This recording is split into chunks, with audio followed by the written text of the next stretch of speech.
Nobel पुरस्कार एक ऐसी चीज है जो कि हमेशा विवादों से घिरा रहा है, कंट्रोवर्सीज से घिरा रहा है और साहित्य का नोबेल पुरस्कार भी इससे अछूता नहीं है।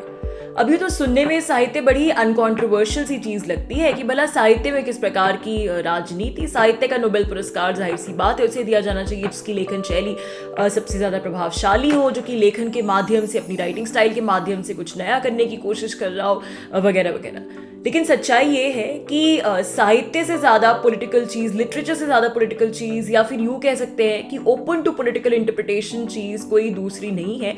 और इसीलिए साहित्य का नोबेल पुरस्कार किसे मिला, इसको लेकर हर साल कोई ना कोई विवाद होते रहते हैं। जैसे कि कभी कहा जाता है कि नोबेल प्राइज़ फॉर लिटरेचर सिर्फ वाइट यूरोपियन मेल्स को दिया जाता है और उसमें इतना रिप्रेजेंटेशन नहीं है। और फिर कभी उल्टा ये कहा जाता है कि डाइवर्सिटी के चक्कर में नोबेल प्राइज़ फॉर लिटरेचर किसी ऐसे व्यक्ति को, किसी ऐसे राइटर को दे दिया गया जो कि इसके लिए बिल्कुल डिजर्विंग नहीं है।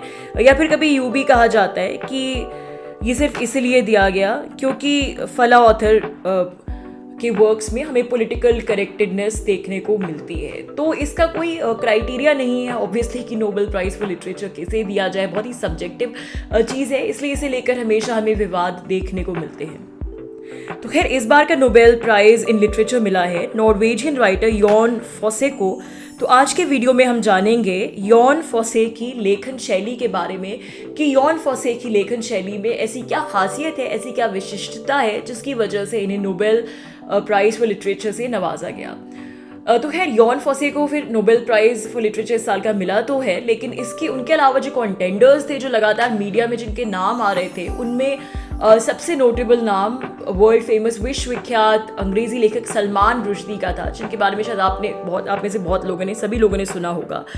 और फिर उसके अलावा कयास लगाए जा रहे थे कि रशियन राइटर ल्यूडमिला उलित्स्काया का भी नाम मीडिया में था, जिन्होंने अपने लेखन से क्रेमलिन की आलोचना की है। लेकिन खैर, सबकी अपेक्षाओं के परे इस बार का लिटरेचर नोबेल सम्मान मिला नॉर्वेजियन राइटर यॉन फोसे को।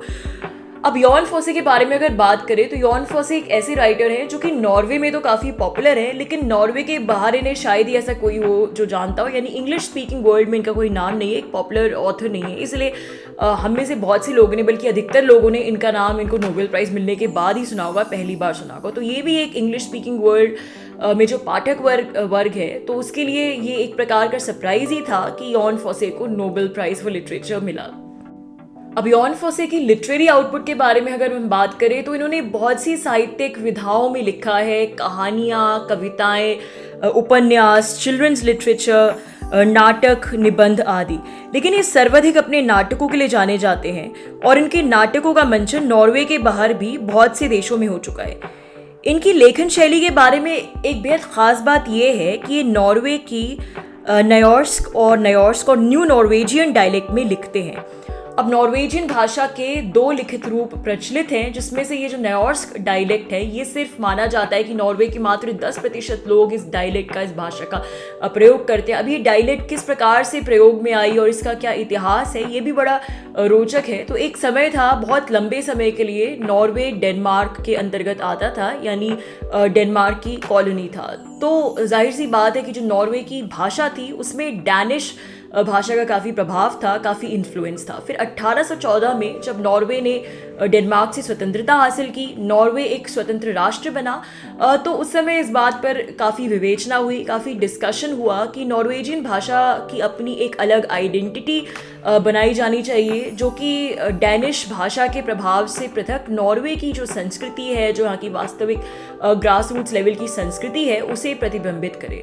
तो उस समय के एक लिंग्विस्ट हुआ करते थे और फिर इस नॉर्वेजियन लिंग्विस्ट ने एक प्रोजेक्ट किया कि नॉर्वे के गांव-गांव जाके, गांव-गांव ट्रैवल करके वहाँ की जो लोकल डायलेक्ट्स है, यानी वो जिस प्रकार की वहाँ पे नॉर्वेजियन भाषा की जिस प्रकार की स्थानीय बोलियाँ वहाँ बोली जाती थी, उन सब पे स्टडी करके, रिसर्च करके, उनको रिकॉर्ड करके फिर उन्होंने इस प्रकार की एक लिखित भाषा के स्वरूप की संरचना की, जिसे न्योर्स्क के नाम से बाद में जाना गया। तो कई लोगों का मानना है कि यॉन फोसे अपने बहुत से वर्क्स में इस नॉर्वेजियन डायलेक्ट का यूज़ करते हैं, इस नॉर्वेजियन कि ये जो विशिष्ट भाषा है न्योर्स्क, ये एक प्रकार का स्टेटमेंट भी है, पॉलिटिकल स्टेटमेंट भी है, और शायद यही वजह हो कि इन्हें नोबेल पुरस्कार मिला है लिटरेचर के लिए। लेकिन उनके लेखन के, फोसे के खुद के मुताबिक ऐसा कोई उनका पॉलिटिकल प्रोजेक्ट नहीं है।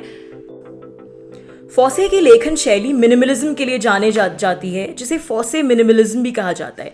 इनके नॉवेल्स में और नाटकों में कोई लंबे चौड़े प्लॉट्स नहीं होते, नैरेटिव नहीं होते। जो उनके प्लेज होते हैं उनमें डायलॉग्स भी बहुत कम होते हैं और बहुत सारा साइलेंस होता है, खामोशी होती है। यानी जो कहा जा रहा है उससे ज़्यादा आवश्यक ये है पात्रों की फीलिंग समझने के लिए जो नहीं कहा जा रहा है, यानी जो गैप्स हैं, जो साइलेंस हैं।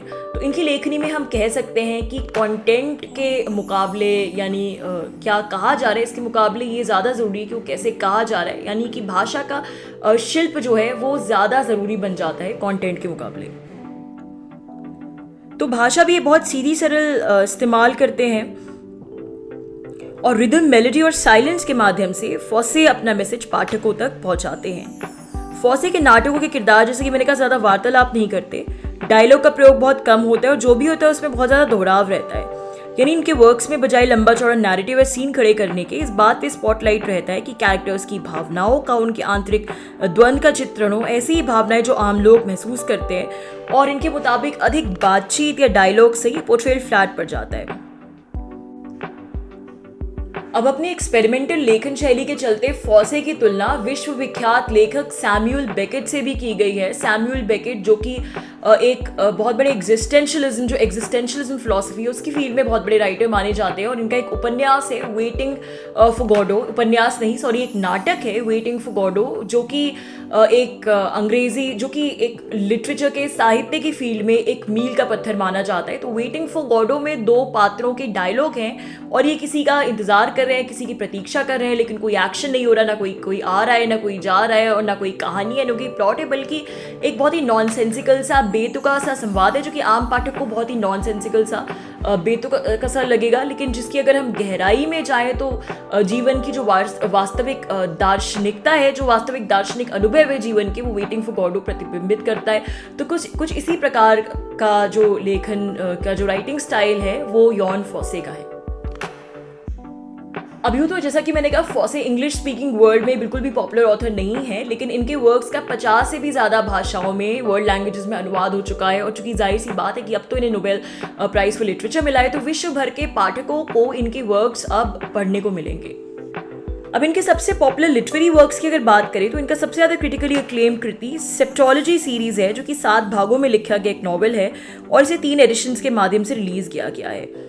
अब सेप्टोलॉजी में एक वृद्ध कलाकार के जीवन का चित्रण है, जो कि एक आर्टिस्ट है, एक पेंटर है, और ये पेंटर एक विधुर है और बहुत ही अकेलेपन में जीवन यापन करता है। और इसके घर के पास ही एक दूसरा पेंटर भी रहता है, जो कि अपने अकेलेपन को दूर करने के लिए शराब का सहारा लेता है।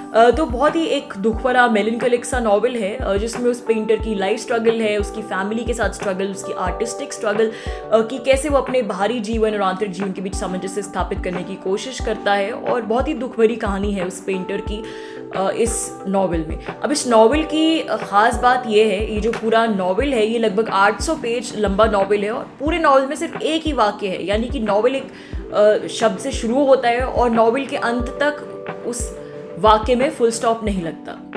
कहानी के अंत में जाके इसमें फुल स्टॉप लगता है। तो इस आर्टिस्ट के जीवन का, जैसे कि मैंने कहा, उसके द्वंद का, अकेलेपन का और उसकी स्पिरिचुअल अवेकनिंग का बहुत ही मार्मिक चित्रण है सीरीज में। अब इनके नाटकों की अगर बात करें तो someone is going to come एक इनका पॉपुलर नाटक है, जिसमें एक दंपत्ति, एक कपल कहीं फंसी हुई है और किसी के आने की प्रतीक्षा करे। तो सैमुअल बेकेट के वेटिंग फॉर गॉडो की शैली में ये लिखा गया है। इनके पॉपुलर वर्क्स में मेलनकली नाम का भी एक नॉवल है, जो कि मेलनकली पार्ट 1 और पार्ट 2 नाम से 2 सीरीज में रिलीज हुआ है और 19वीं शताब्दी के एक नॉर्वेजियन आर्टिस्ट के जीवन पर आधारित है, जो कि अपने जीवन काल में मेंटल इलनेस और गरीबी से जूझते रहे। तो ये थी कुछ जानकारी यॉन फॉसे के बारे में, इस बार के नोबेल प्राइज़ फॉर लिटरेचर विजेता, और इनका जो राइटिंग स्टाइल है उसके बारे में मुझे यहाँ पे सबसे खास बात ये लगी। मैंने तो हालांकि फॉसे के कोई वर्क्स अभी तक पढ़े नहीं हैं, लेकिन जो भी मैंने उनके बारे में पढ़ा उससे मुझे उनके बारे में सबसे जो नोटिसेबल स्ट्राइकिंग बात लगी वो ये लगी कि किस प्रकार से कलाकारों के जीवन के बारे में, आर्टिस्ट के जीवन के बारे में फॉसे ने बहुत से वर्क्स लिखे हैं। और एक आर्टिस्ट के जीवन का जो द्वंद होता है कि जो आंतरिक, उसकी जो आंतरिक दुनिया होती है, बाहरी दुनिया होती है, उसके बीच में एक आर्टिस्ट कैसे सामंजस्य स्थापित कर पाता है, उस द्वंद को फॉसे ने बहुत ही सुंदरता से उसका चित्रण किया है। तो मुझे ये एज ए राइटर एक बहुत ही अनूठी बात लगी, बहुत ही इंटरेस्टिंग बात लगी कि आर्टिस्ट के जीवन को समर्पित इस प्रकार से फॉसे के वर्क से। और मुझे लगता है कि कोई भी क्रिएटिव पर्सन इस बात से रिलेट कर पाएगा, चाहे आप लेखक हों या फिर आप गायक हो या फिर आप पेंटर हो, आप किसी भी प्रकार के कलाकार हो, जहाँ तक एक आर्टिस्ट के जीवन का मानविक चित्रण आता है तो उस बात से हम सब कहीं ना कहीं रिलेट कर पाते हैं, क्योंकि एक कोट एंड कोट आम इंसान से आर्टिस्ट का जीवन कुछ अलग होता है, क्योंकि आर्टिस्ट का अपना एक बहुत स्ट्रॉन्ग इंटरनल वर्ल्ड व्यू होता है, जिससे वो कई बार दुनियादारी के मसलों में सामंजस्य नहीं बिठा पाते। तो दोस्तों आज के लिए बस इतना ही। अगर आपको ये वीडियो पसंद आया हो, कंटेंट पसंद आया हो, तो दोस्तों चैनल को सब्सक्राइब जरूर करिए और वीडियो को लाइक भी करिए। Thank you so much for listening. Bye for now.